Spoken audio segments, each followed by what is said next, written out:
to my video series, The Fundamentals of Singing. I'm Elizabeth Prince, vocal instructor. In this video, I will address how the voice makes sound. And when I say sound, I'm not talking about words or phrases or even pitch. I'm talking about simple sounds like humming or just a random noise. Sound in its simplest form.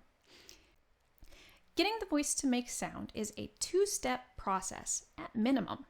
It involves your thoughts and your breath. So the first step in the process is you think about making sound, and your vocal cords go from the quiet, wide open breathing position to the I'm ready to make sound position.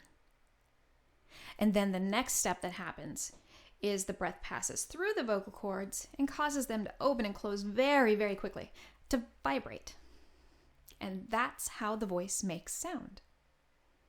So since your thoughts and your breath are the first two steps in the whole process, it's really important to have control over what you think and control over your breathing. Want more information on the fundamentals of singing? Be sure to subscribe to my channel to get the latest video in this series and to get some warm-ups and much more. And if you like this video or any of my other videos, will you give it a thumbs up, please? And maybe share it with a friend. Thanks for watching. I'm Elizabeth Prince.